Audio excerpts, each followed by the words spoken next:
So, the most important thing I could say to you, and I'll say this to you and then I'm going to go to the tram and go up to the mountain. No.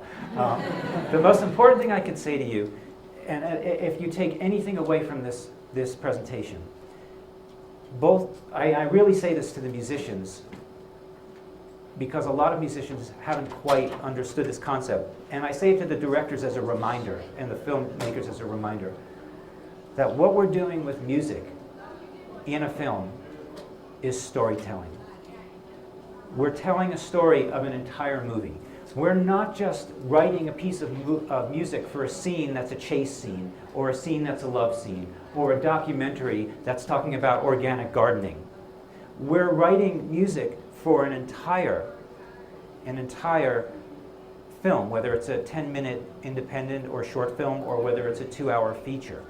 Many of my students at Berklee, they forget this. This is one of the things that I really have to hammer on them about, because if they do the music for a short film as part of their senior project, and they write 8 cues or 8 pieces of music, they might do a hip-hop thing here, and they'll do an orchestral thing here, and then they'll do a jazz thing here, literally, and they forget that they're dealing with a story of one film that has a larger arc.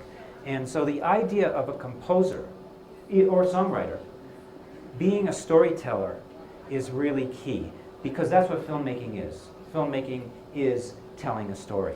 And so truly, if there's one thing to remember, everything I'm going to talk about, some of the terminology I'm going to discuss with you, some of the examples we're going to be shown, all go to this point of telling the story. And how does music tell the story?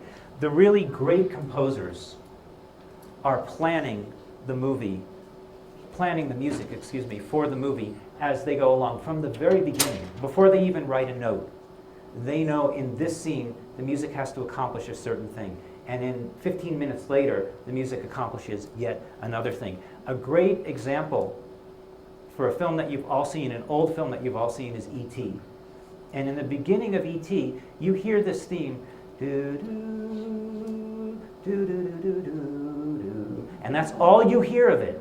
You hear it on the celesta, a high keyboard. You hear it on the piccolo. You hear it on this instrument. For an hour, you hear it about 6 times. And then all of a sudden, when E.T. makes the bicycle rise and the E.T. and Elliot go flying across the moon, you get this huge thing that brings a tear to everybody's eye. But it wouldn't bring a tear to your eye if John Williams hadn't planned it, because he set you up for it.